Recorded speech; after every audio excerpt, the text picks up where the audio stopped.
Parshas Shmini notably talks about the laws of kosher and the various animals which are permitted and other halachas concerning kashrus.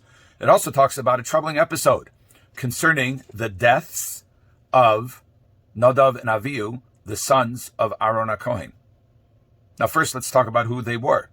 So in Parshas Shmos, when HaKadosh Baruch Hu, the Almighty, is telling Moshe what he has to do to go up to Mount Sinai to receive the Torah, he says, you go with Aaron HaKohen, Nadav and Avihu, and the 70 elders, the Ziknei Yisrael.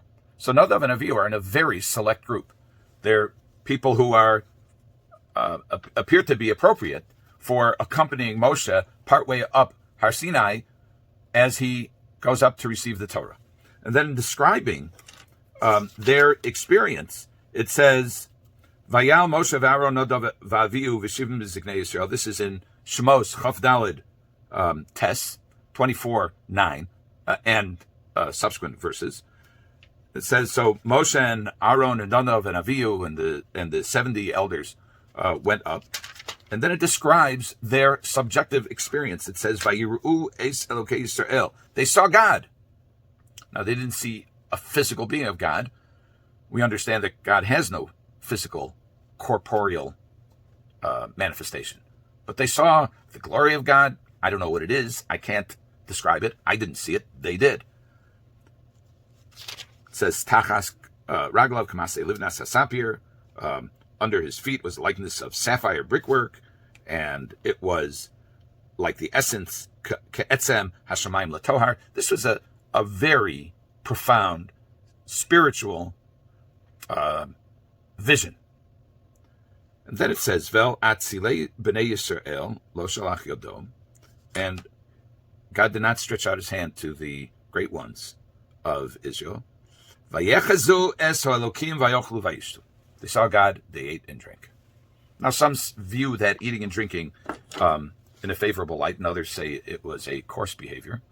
But in any event, Nadav and Avihu were among the select few to accompany Moshe in the experience of his lifetime, and they had themselves quite a spiritual experience when they did that. Now the same Nadav and Avihu reappear in this week's Parsha when on the dedication of the Mishkan, of the tabernacle. And the Torah describes how Moshe offered sacrifices, Vatetzei eish milfnei Hashem, and a fire came out from before God, Vatochel al mizbeach es ha'olav es ha'chalavim, and a fire came out from before God, a heavenly fire, and it consumed the sacrifices. And the people, all the people, had a spiritual experience. It says, Vayar kol ha'am vayaronu vayiplu al pneihem. The people all saw this and they fell on their faces and they called out.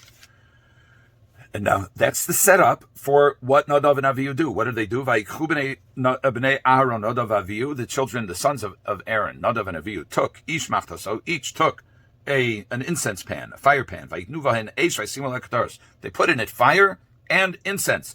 Vayakrivu l'fnei Hashem, and they brought it as an offering before God. Eish zora asher lo tzivo osam. A foreign fire that he had not commanded them, he presumably being the Almighty. So they bring this incense with either a non-prescribed fire or perhaps a proscribed, perhaps a prohibited fire. It's not clear at this point, but the next pasuk is the disturbing one. It says, Vatetzei eish milifnei Hashem, very similar to what happened previously, where the fire came out and consumed the offerings. Now, what did it consume? Vatochal osam vayamusu l'fnei Hashem. It consumed Nadav and Avihu, and they died before God. It's unsettling. This is at a time of great joy. One can only imagine the whiplash of emotions. So they brought a strange fire and they died. Now, if we look at Rashi quotes Rabbi Eliezer and Rabbi Shmuel. Rabbi Eliezer says, Lo mesu b'nei Aaron ela al yedei shahoru halacha b'fnei Moshe Rabban.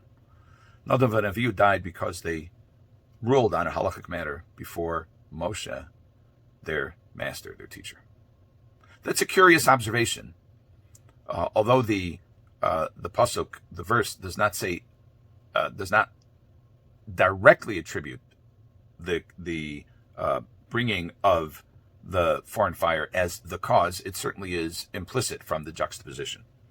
So Rabbi Eliezer throws another wrongdoing into the mix, which is that they cited halacha in front of their Rebbe. Rabbi Shmuel says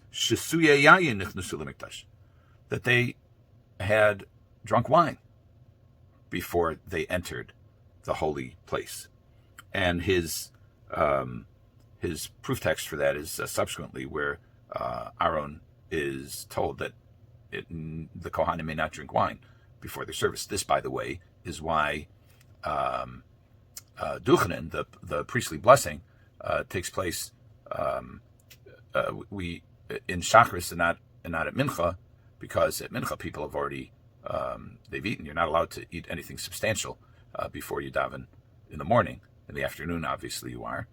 And so we say Toras Kohanim in Shachris, but we don't say it at Mincha in the repetition of Shimon Esrei. And in many shuls, the practice is on Simchas Torah, where there's a Kiddush, so the Kohanim duchen in the morning and not in Shachris and not at Musaf, because of this prohibition of saying the priestly blessing while having drunk a certain amount of revis of wine. This doesn't only apply to the priestly blessing; it applies to the service to the avodah in the mikdash generally. In any event, what's up with these? What seem to be external reasons? There are other chazal that they lo shalu eitzla zeboseh. They didn't seek guidance from each other. They didn't seek guidance from their father. Rashi elsewhere says that they said that they were waiting for Moshe and Aaron to die so that they could lead the people. Some say ascribe the fact that the death to the sin that they never married. They considered no woman to be adequate for their yichus. Some say they entered the Kodesh HaKadoshim. In fact, Rashi quotes, with all of this scrambling for the wrongdoing of Nadav and Avihu, Rashi says on the next verse, Vayomer Moshe el Aaron, hu asher diber Hashem limor. Moshe said to Aaron, this is what God said, Bikrovai Kodesh, with those who are close with me, I will be sanctified. And Rashi says, what do you mean? He says, how is this that they were so, what do you mean Bikrovai Kodesh, that with those who are close to me? And Rashi says, Amar lo Moshe li Aaron. Moshe said to Aaron, Ochi, my brother, Yodea ha'yisi she'is kadesh habayis b'miyuadav shel makom v'yisi sover o biyobach. I knew that there would be a dedication of the mikdash with someone very close to God. I figured it was either going to be you or me. Achshav roa ani shehem gedolim mimeni umimcha. And now I see they're greater than you, than me, and you, than I am and you are. Now this only adds additional confusion. I mean, first we have a straight up they brought foreign fire.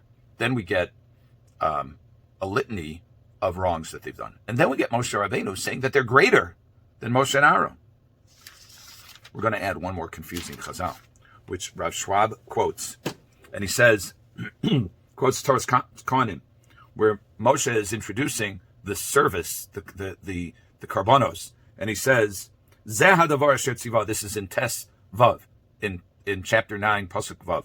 This is the thing that you should do. Zeh hadavar asher tziva Hashem tasu v'yera alechem kavod Hashem, and the glory of God will appear to you. And in Toras Kohanim it says, Oso yetzer hora hevir milibchem va'oz v'yera alechem kavod Hashem.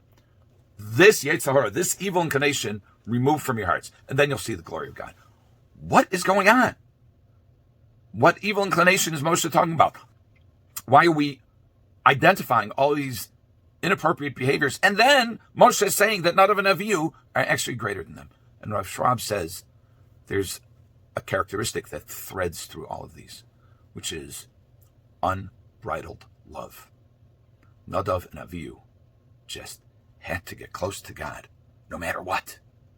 Rav Schwab says it's like a mother who loves her child so much that she hugs him until she suffocates him. An unbridled love is dangerous, and it's not Ritzon Abore. But they had this tendency towards closeness and ecstasy, which Moshe identified as even being stronger than his and Aaron's.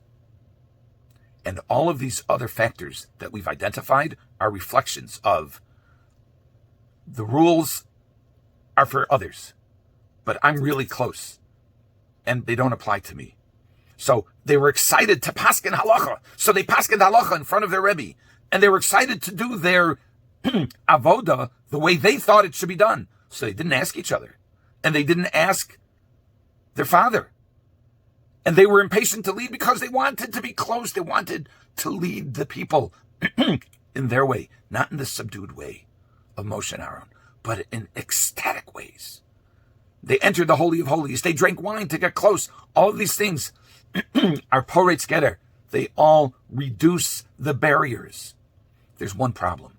When it comes to Kedusha, there must be barriers. When it comes to the service of God, it's not what gratifies us that determines the propriety of our service, but rather it's what we understand to be the will of God. And this is very difficult because sometimes we confuse an aesthetic experience. Rav Soloveitchik talks about this, Rav Yosef Soloveitchik. Sometimes we confuse an aesthetic experience with a religious experience, and they're not necessarily the same. And the ultimate question in our service of HaKadosh Baruch Hu is not what makes us feel good and closer to God. It's how does the Almighty want us to get close to Him. Have a good Shabbos.